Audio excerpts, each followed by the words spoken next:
Hello everyone, welcome back to your favourite channel Bhatni Raees. मैं हूं आप सभी की एजुकेटर, होस्ट एंड दोस्त दिव्या कवात्रा। एंड एक बार फिर से आप सभी का विश्व भूगोल यानी कि वर्ल्ड ज्योग्राफी के कोर्स में स्वागत करती हूं। आई रियली होप आप सभी अच्छे हैं, बेहतर हैं और स्वस्थ रहें, सुरक्षित रहें। और आई रियली होप कि बहुत अच्छे से पढ़ाई कर रहे हैं आप सभी, क्लासेस अच्छे से समझ रहे हैं, नोट्स बना रहे हैं, रिविजन कर रहे हैं। आई रियली होप कि आप ये सब कर रहे हैं। कमेंट सेक्शन में हमें अपना अपडेट ज़रूर देते रहिएगा। राइट, तो लेक्चर नंबर 7 का नेक्स्ट पार्ट जो है हम करने वाले हैं। और आगे बढ़ें और करें इससे पहले आपको मैं बता दूं कि हमने बहुत सारी चीज़ें जैसे अभी तक हम देख चुके हैं कि पृथ्वी और चंद्रमा के बीच में संबंध है, पृथ्वी और सूर्य के बीच के जो संबंध है, किस तरह से जो पोजीशंस हैं वो बदलती हैं, जो एंगल्स बदलते हैं, किस तरह से लोकेशंस बदलती हैं, उससे क्या क्या बदलाव आते हैं, क्या क्या प्रभाव आते हैं, ये सारी चीज़ें हम समझ रहे थे, है ना। तो इन सारी चीज़ों में जो हमारा मुख्य केंद्र था वो क्या था? पृथ्वी, उसका अपने अक्ष पर झुकाव और उसका रोटेट करना और रेवोल्यूट करना, है ना। अपने एक्सिस पर घूमना और सूर्य के चारों ओर घूमना, ये कुछ चीजें थी जो सारे के सारे बदलाव ला रही थी, सारी की सारी चेंजेस कर रही थी, हर प्रकार की जो परिस्थितियां हैं वो बना रही थी, है ना।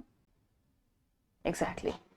तो अभी हम समझते हैं कि ये जो पृथ्वी की खुद की मूवमेंट है ये किस प्रकार की होती है, इससे क्या क्या चीजें होती हैं। ठीक है, ये आज हम समझेंगे।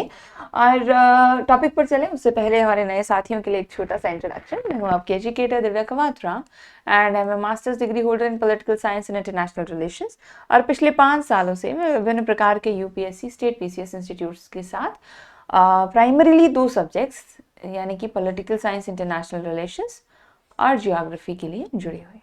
I'm an ex-faculty of Bharti Ashram as well as ex-faculty of Unacademy. Alright, चलिए तो आज के लेक्चर पर बात करते हैं। उससे पहले पिछला लेक्चर थोड़ा सा रिवाइज करेंगे कि हमने क्या क्या देखा था और किस प्रकार से हमने जो मूवमेंट्स हैं वो देखी थी। ब्लड मून देखा हमने, ज्वार भाटा देखा, ठीक है, ये सारी चीजें देखी थी। थोड़ा सा रिवीजन हम ले लेते हैं, 1 मिनट का समय अगर आप हमें दें। उपसौर और अपसौर के कॉन्सेप्ट समझे थे हमने कि किस तरह से 3 जनवरी को उपसौर और 4 जुलाई को अपसौर होता है। फिर हमारे पास आया, हमने डायग्राम के थ्रू इसको समझने की कोशिश की। पृथ्वी की कंडीशन जब दूर है, जब पास है, ठीक है, ये दोनों चीजें हमने देखी। और फिर हमने देखी 4 कॉन्सेप्ट, विंटर सॉल्स्टाइस, समर सॉल्स्टाइस और इक्विनॉक्स। 3 कॉन्सेप्ट हैं, इक्विनॉक्स 2 होते हैं, ठीक है। तो क्या है? समर सॉल्स्टाइस और विंटर सॉल्स्टाइस, और साथ ही साथ विषुव यानी कि इक्विनॉक्स। हाँ, उत्तरायणांत, दक्षिणायनांत और विषुव, ये 3 चीजें हमने समझी। जहां पर सूर्य के करीब आ रही है पृथ्वी, सूर्य से जो डिस्टेंस है वो ऐसे मेंटेन हो रहा है और यहाँ पर सीधी जो किरणें हैं सूर्य की वो मिल रही हैं, ठीक है। और इक्विनॉक्स की परिस्थिति क्या थी? जब दिन और रात बराबर हो जाते हैं, है ना। क्या हो रहा है? Days equal nights.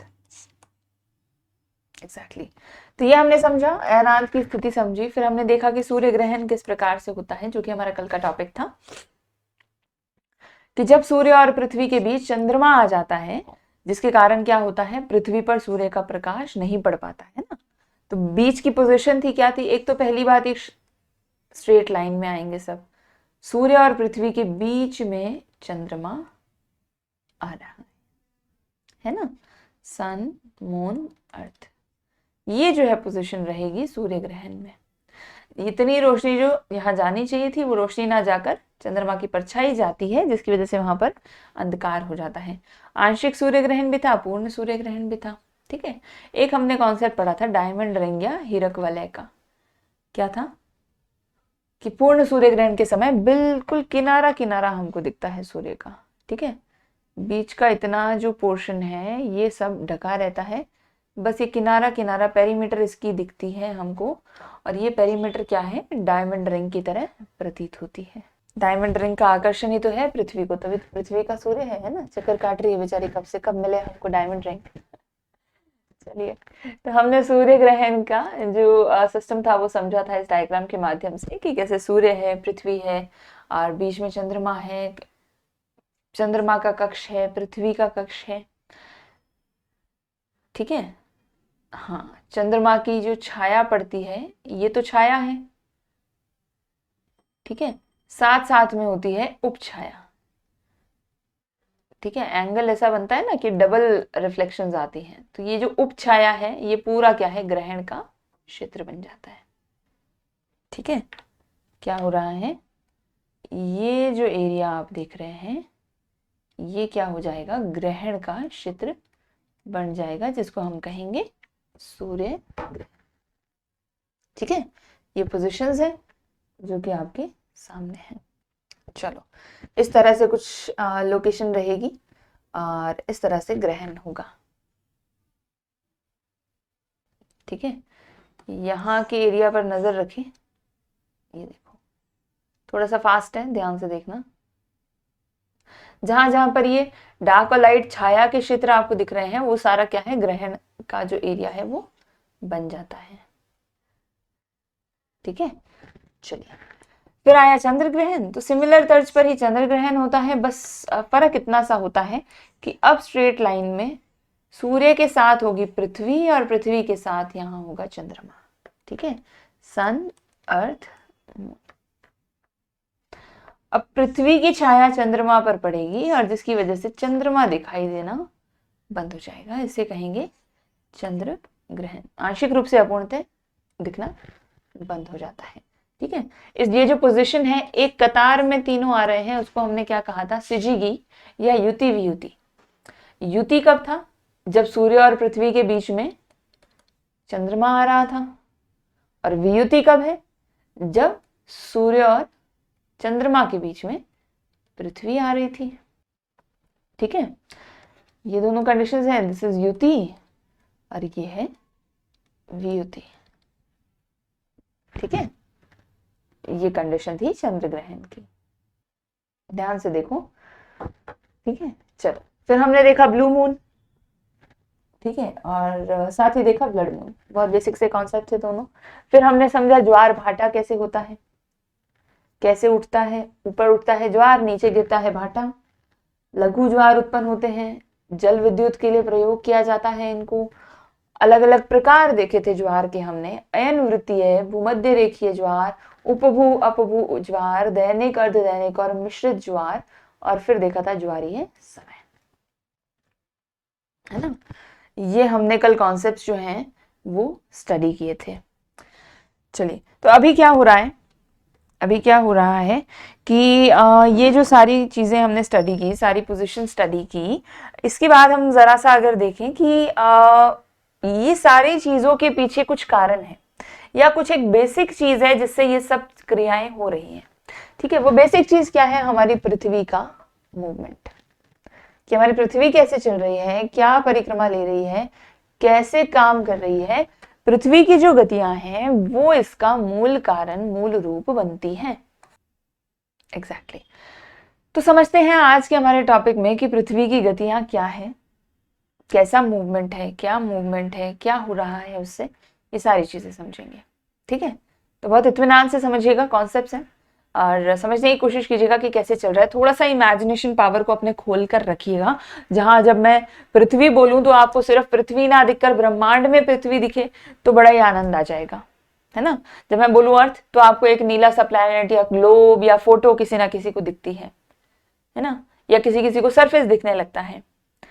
लेकिन जब मैं बोलूं पृथ्वी तो आप क्या करें, कोशिश करें कि ब्रह्मांड में पृथ्वी को इमेजिन करने की कोशिश करें, है ना। तो वहां इमेजिन करेंगे तो ये चीजें समझना बहुत आसान हो जाता है। ठीक है, अभी कुछ लोग तो आंखें बंद करके इमेजिन करने बैठ गए रुक जाओ, पढ़ा रही हूँ, फिर करना इमेजिन साथ साथ में। ठीक है, चलो। तो क्या था कि पृथ्वी की घूर्णन गति का हमें आभास नहीं होता कोई। ठीक है, क्यों, क्योंकि घूर्णन और परिक्रमण में निरंतरता चलती रहती है, वो चलता ही रहता है। ऐसे तो नहीं लग रहा आपको कि भाई चक्कर खा रहे हैं हम, पृथ्वी घूम रही है इसलिए हम चक्कर खा रहे हैं, अरे घूम गए, जैसे अगर आप तेज तेज घूमेंगे तो थोड़ी देर बाद आपको चक्कर आने लगेंगे, है ना। अब पृथ्वी घूम रही है तो हमें ऐसा आभास भी नहीं होता है कि पृथ्वी घूम रही है। क्यों? क्योंकि उसकी घूर्णन और परिक्रमण जो है उसमें निरंतरता होती है। ठीक है, पृथ्वी सूर्य के चारों ओर क्या कर रही है? घूमने और धुरी पर घूमने के बहुत सारे परिणाम होते हैं, प्रमाण हैं, सॉरी, बहुत सारे प्रमाण होते हैं कि जिससे हमें पता चलता है कि घूम रही है। क्योंकि ये भी तो कहा जा सकता है ना, जब आभास ही नहीं हो रहा तो हो सकता है घूम ही ना रही हो। ये भी तो मसला है।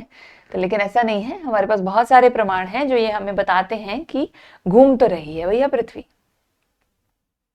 ठीक है, कैसे?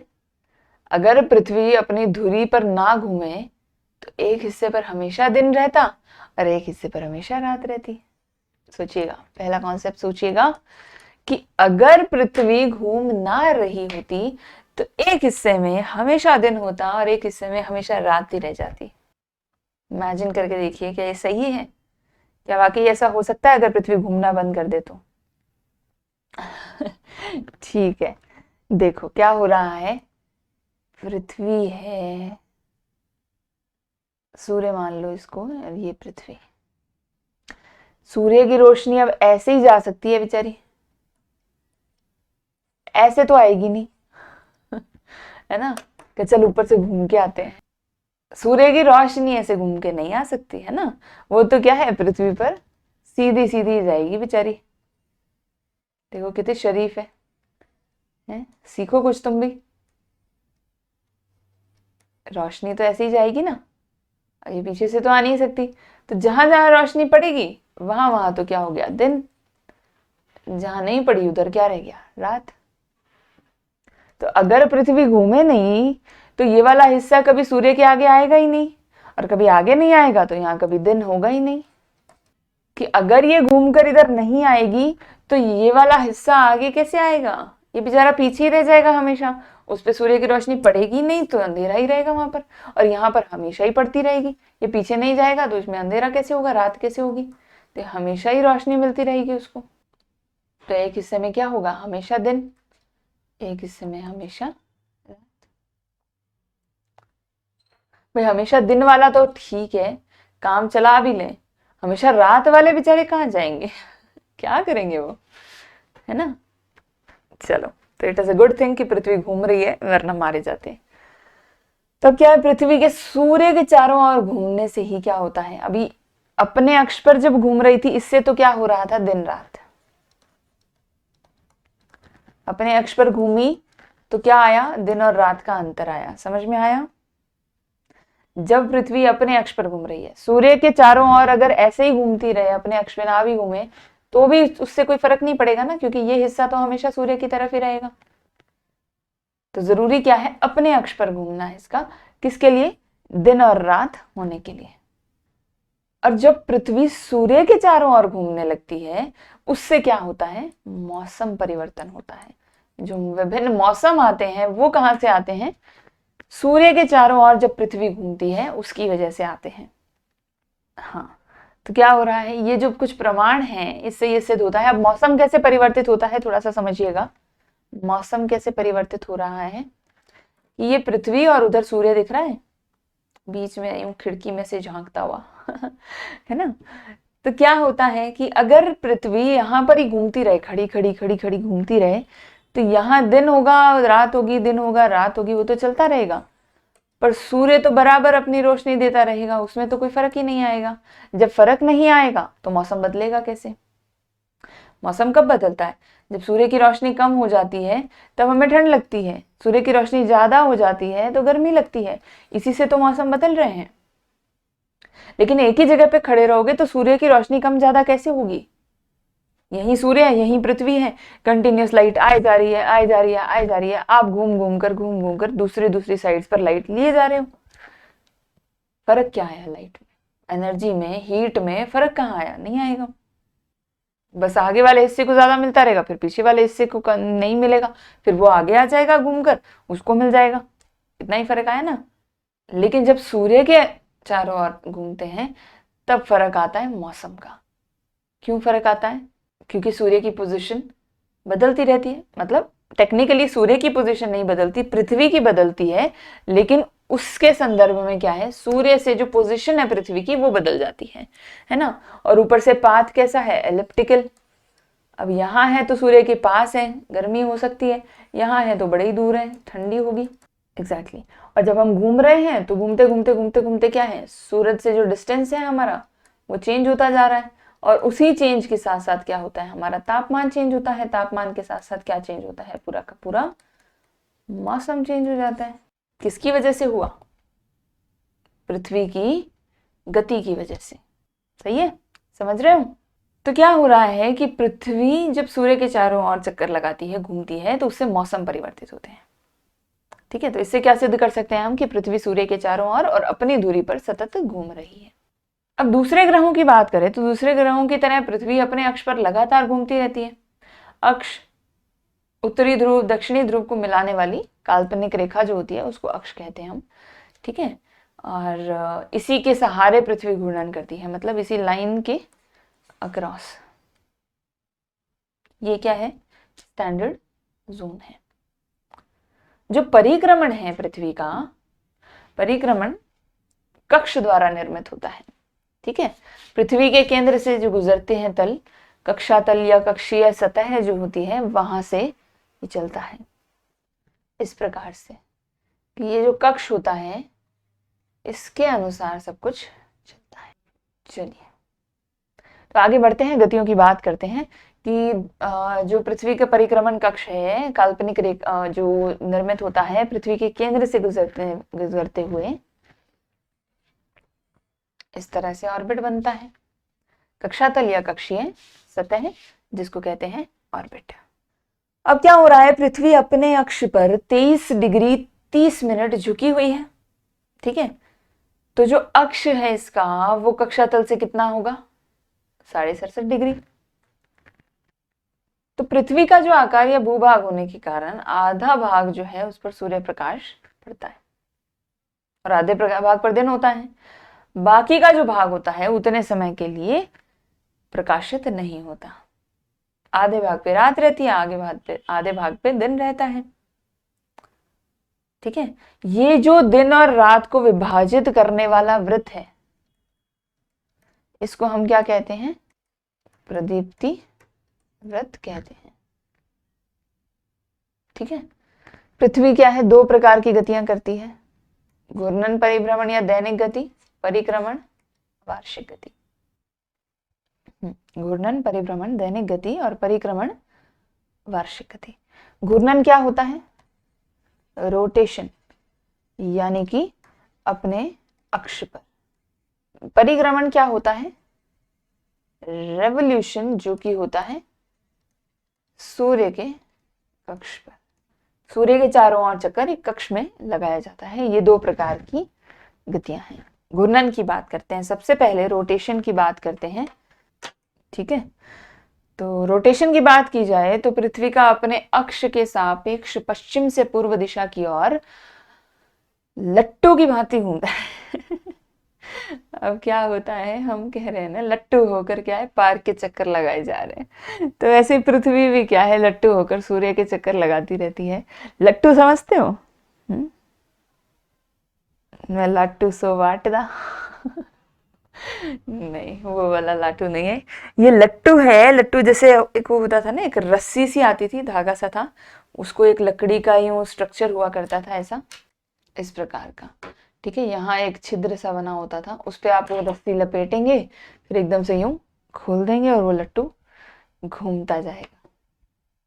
ठीक है, बेब्लेड जिसका मॉडर्न वर्जन है, वो लट्टू की भांति घूमता है। याद आया सभी को लट्टू? बेब्लेड याद कर लो भाई, अगर ज्यादा एडवांस्ड कुछ चाहिए। लट्टू तो क्या है कि गांव वालों की बात हो गई है ना। तो लट्टू की भांति घूमता है और पृथ्वी का घूर्णन इसी को कहते हैं। ठीक है, जिस गति से ये घूम रही है उसको क्या कहेंगे, परिभ्रमण गति। ठीक है, क्या, परिभ्रमण गति। तो ये जो पृथ्वी ऐसे घूमेगी, इसी प्रकार से पृथ्वी घूमती है जैसे वो लट्टू घूम रहा है। ठीक है, वैसे ही पृथ्वी घूमती है, और पृथ्वी के घूमने को हमने क्या कहा, पृथ्वी का घूर्णन कहा। और जिस गति से वो घूम रही है, जिस स्पीड से घूम रही है, वो है उसकी परिभ्रमण गति। जब देखो पृथ्वी के साइज की बात करें तो 1670 किलोमीटर प्रति घंटा पश्चिम से पूर्व की ओर चलती है। ठीक है, इसके साइज के अकॉर्डिंग आप समझें इसको कि पश्चिम से पूर्व लगभग 1670 किलोमीटर प्रति घंटा चल रही है, 463 मीटर प्रति सेकंड। ठीक है, कितना समय लेती है, 23 घंटे 56 मिनट 4 सेकंड में एक घूर्णन पूरा करती है। और इसी घूमने की वजह से पृथ्वी पर क्या हो रहा है, दिन और रात हो रहे हैं। समझ रहे हो कि यही घूमना जो है वो किसका कारण बनता है, दिन और रात का कारण बनता है। ओके, अब पूरे वर्ष क्या होता है, विषुवत रेखा पर दिन व रातें समान होती हैं। बाकी जगहों पर तो जब सूर्य आएगा तब ऐसा होगा, टाइम पीरियड आएगा, डेट्स हैं, स्पेसिफिक मंथ्स हैं, तब होता है। लेकिन अगर विषुवत रेखा यानी कि इक्वेटर पर देखें, भूमध्य रेखा, विषुवत रेखा किसको कहते हैं, भूमध्य रेखा या इक्वेटर को कहते हैं।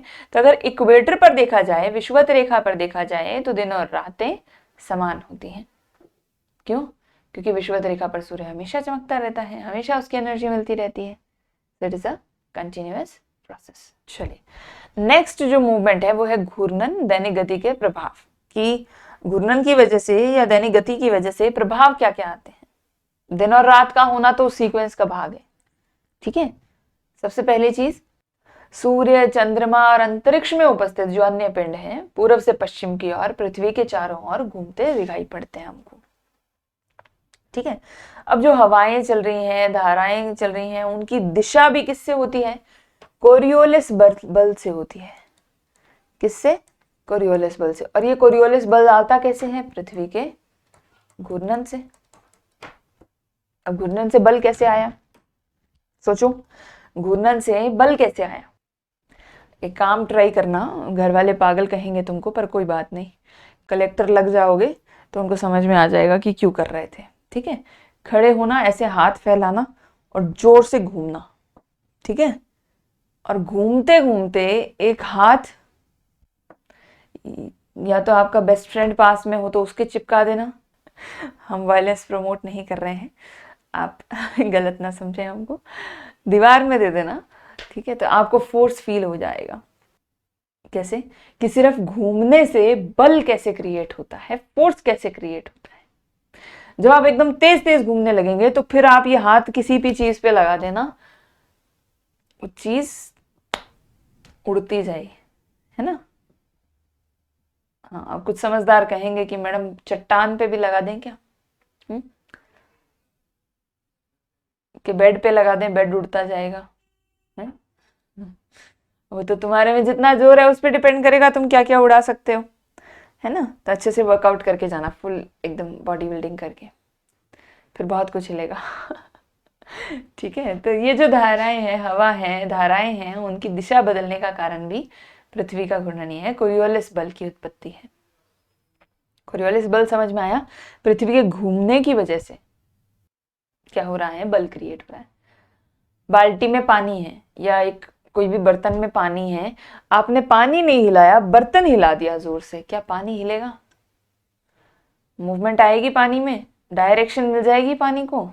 हाँ, तो इसी तरह जब पृथ्वी घूमती है तब उसके घूमने से भी क्या है, कोरियोलिस बल लगता है, जो हवाओं को अपनी मूवमेंट के अनुसार ढाल देता है। अगर पृथ्वी इस दिशा में घूम रही है तो इधर से आने वाली हवा इसी दिशा में जाएगी, इधर नहीं जा सकती। तो ये किसकी वजह से है, कोरियोलिस बल, कोरियोलिस फोर्स की उत्पत्ति की वजह से। इसी के कारण क्या होता है, उत्तरी गोलार्ध में तो पवनें दाईं ओर और दक्षिणी गोलार्ध में बाईं ओर हमेशा मुड़ जाती हैं। ठीक है, तो जो ज्वार भाटा है उसकी भी दैनिक और अर्धदैनिक आवृत्ति इसी से उत्पन्न होती है। हाँ, प्रभावित है ये किससे, पृथ्वी के घूर्णन बल से। अब बात करते हैं परिक्रमण की। ठीक है, नेक्स्ट टॉपिक है रेवोल्यूशन। अब देखो, पृथ्वी अपने अक्ष पर तो घूमती है, उसके साथ साथ क्या करती है, सूर्य के चारों ओर भी लगभग 10,07,000 किलोमीटर 1 लाख कह रही हूँ, 10,07,000 किलोमीटर प्रति घंटा की गति से दीर्घ वृत्ताकार कक्षा में घूम रही है। सूर्य के चारों ओर जो चक्कर लगाने का इसका प्रोसेस है उसी को हम क्या कहते हैं, परिक्रमण गति कहते हैं। ठीक है। हाँ, पृथ्वी द्वारा सूर्य की जो एक परिक्रमा है वो कितने समय में की जाती है, 365 दिन 5 घंटे 48 मिनट और 46 सेकेंड। ठीक है, लेकिन हम सुविधा अनुसार इसको 365 दिन ही मानते हैं और अतिरिक्त 6 घंटों को प्रत्येक चौथे वर्ष में जोड़कर क्या करते हैं, एक दिन बना देते हैं जो बनता है लीप ईयर। ठीक है, जो बनता है क्या, लीप ईयर।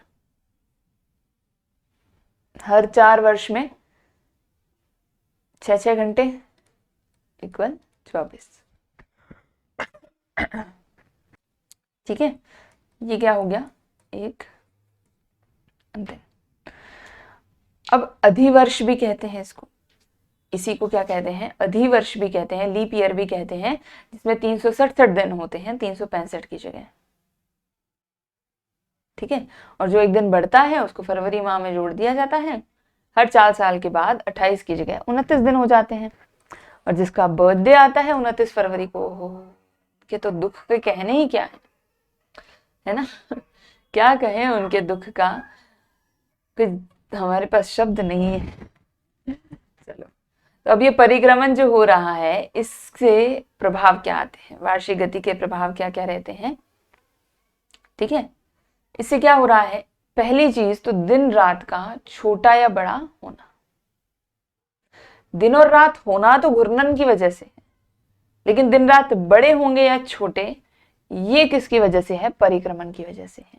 कैसे, जब सूर्य के पास में होंगे रोशनी ज्यादा मिलती रहेगी, ज्यादा देर तक मिलेगी, दिन लंबे रहेंगे, रात छोटी हो जाएगी।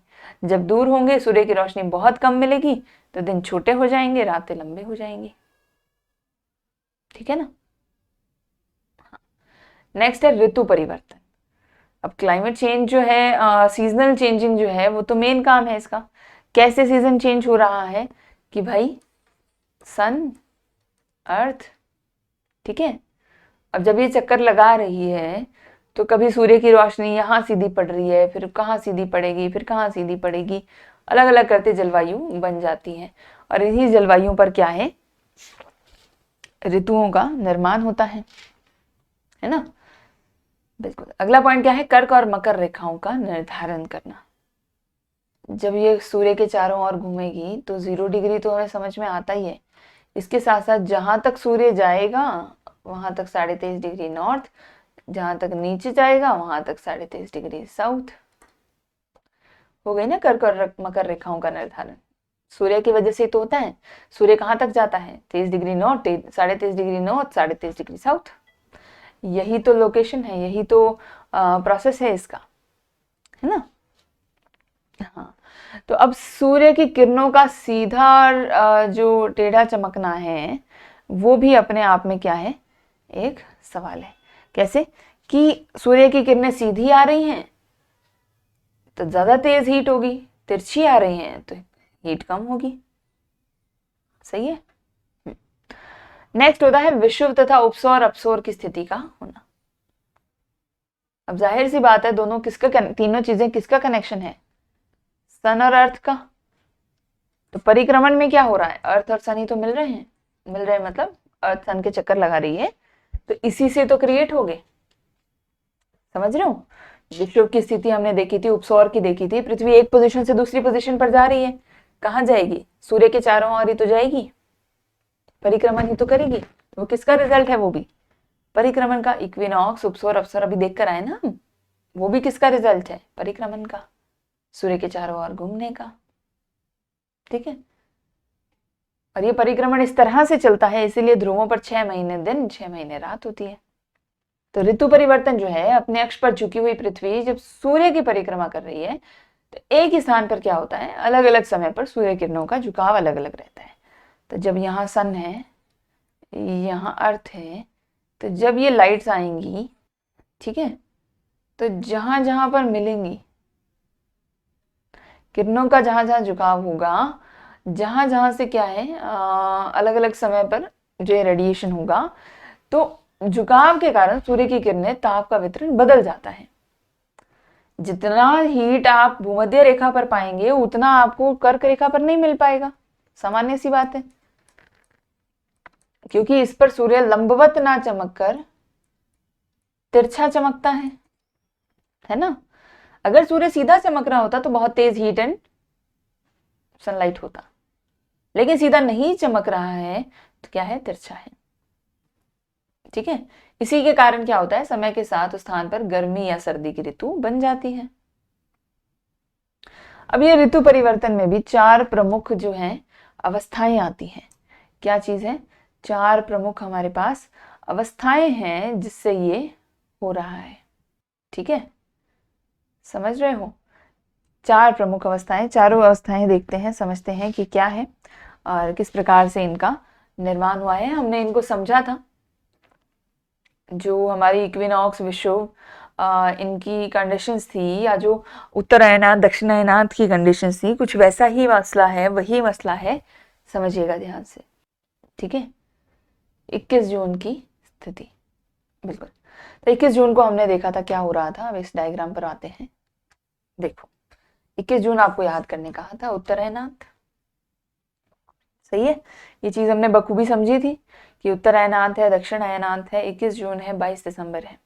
तो अभी इसी तरह से 22 दिसंबर की भी देखेंगे, 21 जून का भी देखेंगे सिस्टम, और यही जो है आपको नोट करना है, 21 जून 22 दिसंबर की स्थिति।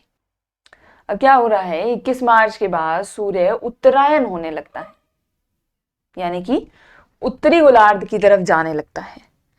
ठीक है, फलतः उत्तरी गोलार्ध में दिन की अवधि बढ़ने लगती है, जिससे ग्रीष्म ऋतु आ जाती है, गर्मियां आ जाती हैं। ठीक है, और 21 मार्च से सूर्य क्या करता है, ध्रुव को भी प्रकाशित करना चालू कर देता है। ठीक है, जो कि 23 सितंबर तक उत्तरी ध्रुव प्रकाशित होता रहता है फिर। ठीक है, और इसीलिए उत्तरी ध्रुव पर क्या है, 6 महीने तक लगातार दिन रात का काम होता है। ठीक है, हाँ। अब 21 जून को क्या होता है, सूर्य कर्क रेखा पर एकदम लंबवत हो जाता है, एकदम डायरेक्ट चमकने लगता है। कहां पर, ये हमारी 23.5 डिग्री और 23.5 डिग्री। ठीक है, 21 मार्च को चला था और धीरे धीरे आगे बढ़ रहा था। 21 जून को एकदम लंबवत हो गया कर्क रेखा के ऊपर। ठीक है, इस दिन उत्तरी गोलार्ध में दिन सबसे बड़ा और रात सबसे छोटी होती है। इसी को क्या कहते हैं, ग्रीष्म अयनांत या उत्तर अयनांत। तो इसमें होगा क्या, ध्रुव जो है लगातार 6 महीने तक, दक्षिणी ध्रुव तो अंधेरे में रहेगा और दक्षिणी ध्रुव अंधेरे में भी रहेगा, ठंडा भी रहेगा, है ना, शीत ऋतु चलती रहेगी उसमें 6 महीने तक लगातार, जब तक सूर्य वापस नीचे तक नहीं आ जाता है। ठीक है, ये हुई क्या, 21 जून की स्थिति। चलिए, अब क्या है 22 दिसंबर की स्थिति। 23 सितंबर से क्या होता है, 21 मार्च तक पृथ्वी का दक्षिणी ध्रुव प्रकाशित होता रहता है। दक्षिणी ध्रुव पर लगातार 6 महीने के दिन होता है। इसके अंतर्गत 23 सितंबर से 22 दिसंबर की अवधि में दक्षिणायन होता है। 22 दिसंबर को क्या होता है, सूर्य मकर रेखा पर पहुंच जाता है, लंबवत ट्रॉपिक ऑफ कैप्रिकॉर्न पर पहुंच गया। इस दिन दक्षिणी गोलार्ध में दिन सबसे बड़े होने लगते हैं, रातें सबसे छोटी होने लगती हैं। इस समय सूर्य की सीधी किरणें कहां पर पड़ रही होती हैं, मकर रेखा पर होती हैं, जिसके कारण गोलार्ध में बहुत ज्यादा प्रकाश होता है। दक्षिणी गोलार्ध में लंबे लंबे दिन होते हैं, छोटी छोटी रातें होती हैं, ग्रीष्म ऋतु होती है। उत्तरी गोलार्ध में सब कुछ उल्टा हो जाता है। ठीक है, तो उत्तरी गोलार्ध में शीत ऋतु चल जाती है, दिन छोटे हो जाते हैं, रातें लंबी हो जाती हैं। तो इसी अवस्था में क्या है, शीत अयनांत तथा दक्षिण अयनांत कहते हैं। ये जो अवस्था क्रिएट हुई इसको हमने क्या कहा, दक्षिण अयनांत कहा। कब क्रिएट हुई, 22 दिसंबर। ठीक है, नेक्स्ट आते हैं कि ये जो किरणें पड़ रही हैं, इन किरणों का प्रभाव क्या पड़ता है। तो ऐसा होता है कि जब भी लंबवत किरणें कहीं पर पड़ती हैं, किसी भी भाग पर, तो इससे क्या होता है, पृथ्वी द्वारा ऊष्मा का अवशोषण बहुत ज्यादा हो जाता है, बहुत ज्यादा ग्रहण कर लेती है। और जब सूर्य की तिरछी किरणें पृथ्वी की किसी भाग पर पड़ती हैं तो ऊष्मा का अवशोषण बहुत कम हो जाता है। ठीक है, तो दोपहर अधिक गर्म और सुबह और शाम के कम के समय पर कम गर्मी जो होती है ये इसी कारण होती है, क्योंकि दोपहर में सूर्य की किरणें एकदम सतह पर सीधी आती हैं, जबकि सुबह और शाम को तिरछी मिलती हैं। हाँ, तो ये क्या है, ये जो किरणें आ रही हैं इनका प्रभाव। ठीक है, इसी के साथ क्या था, 21 मार्च और 23 सितंबर का विषुव यानी कि इक्विनॉक्स। ये कैसे होता है? अब इक्विनॉक्स की कहानी कुछ ऐसी है कि दोनों ही जो स्थितियां हैं 21 मार्च और 23 सितंबर की, दोनों में सूर्य विषुवत रेखा पर लंबवत चमकता है। तो इस समय क्या होता है, सभी अक्षांश रेखाओं का आधा भाग सूर्य का प्रकाश प्राप्त करता है, आधा भाग सबको मिल रहा है। अब इसलिए इन दोनों तिथियों को समस्त विश्व में दिन और रात बराबर होते हैं, परिणाम स्वरूप इस स्थिति को क्या कहते हैं, हम विषुव कहते हैं, इक्विनॉक्स कहते हैं। अब 23 सितंबर को उत्तरी गोलार्ध में क्या हो रहा है, शरद ऋतु आ गई है, दक्षिणी गोलार्ध में बसंत ऋतु आ गई है, जबकि 21 मार्च की स्थिति इसके बिल्कुल उल्टी होती है। ठीक है, तो उत्तरी गोलार्ध में बसंत ऋतु और दक्षिणी गोलार्ध में शरद ऋतु होता है, इसलिए 21 मार्च वाली स्थिति को बसंत विषुव और 23 सितंबर वाली स्थिति को शरद विषुव भी कहा जाता है। ये है इसकी टर्मिनोलॉजी। ठीक है, ये हुआ क्या, 21 मार्च और 23 सितंबर का विषुव की स्थिति। एक बार फिर से इस मैप को देख लो ढंग से, कहां पर अयनांत है, उत्तर अयनांत, दक्षिण अयनांत, विषुव। क्या अब आपको बेहतर समझ में आ रहा है, क्या आप डील कर पा रहे हैं इससे? Yes, okay. चलिए, तो ये था हमारा टॉपिक जो आपको समझना जरूरी था कि पृथ्वी की जो गतियां हैं वो किस प्रकार से सारे के सारे काम को प्रभावित करती हैं। ठीक है, हर काम जो है इससे कहीं ना कहीं प्रभावित हो रहा है। आप देखिए, सूर्य से अंतर प्रभावित हो रहा है, अयनांत प्रभावित हो रहे हैं, और साथ ही साथ जितनी भी जैसे किरणों का प्रभाव जो पड़ रहा है वो सारी चीजें तो यहाँ पर है ही। तो ये थे बेसिक कॉन्सेप्ट्स। ठीक है, इसके बाद हमको मेजर टॉपिक शुरू करना है, पृथ्वी की उत्पत्ति। पृथ्वी की उत्पत्ति, ऑरिजिन ऑफ अर्थ जो है वो हम डिस्कस करना शुरू करेंगे। ये कुछ बेसिक कॉन्सेप्ट्स थे जो अर्थ के बारे में हमको मालूम होने चाहिए बिफोर वी मूव फॉरवर्ड, ये हमको मालूम होना चाहिए था। इसलिए पृथ्वी की उत्पत्ति, ऑरिजिन ऑफ अर्थ जो है, ये हमें अगला टॉपिक समझना है। अर्थ के बेसिक्स हम समझ चुके हैं, कैसे मूवमेंट हो रहा है, क्या हो रहा है, और इस स्थिति तक कैसे आए, अब इस प्रोसेस को हम समझेंगे नेक्स्ट क्लास में। और आज के लिए इतना ही। बेसिक कॉन्सेप्ट्स को पढ़ें, जितना हमने लिखा नहीं था विषुव और अयनांत के बारे में, उसके नोट्स यहाँ आपको दे दिए गए हैं। तो यहाँ से स्क्रीनशॉट से आप बटनेर आईएएस की ऐप पर जाकर आप क्या कर सकते हैं, इसकी पीडीएफ डाउनलोड कर सकते हैं। आपको नोट्स की पीडीएफ दे दी जाएगी यहाँ पर, तो ये नोट्स लेकर आप अपने नोट्स जो है वो तैयार कर सकते हैं, अपडेट कर सकते हैं। ओके गाइस, चलिए, तो आज के लिए इतना ही। रिवाइज जरूर कर लीजिएगा, नोट डाउन कर लीजिएगा, और अगले टॉपिक के लिए एकदम फुल एनर्जी के साथ तैयार रहिएगा। ठीक है, चलिए, तो आज के लिए इतना ही। इजाजत चाहते हैं आप सभी से, और नेक्स्ट क्लास में फिर से मुलाकात होगी बिल्कुल नए टॉपिक के साथ। ठीक है, तब तक के लिए take care, have a good day.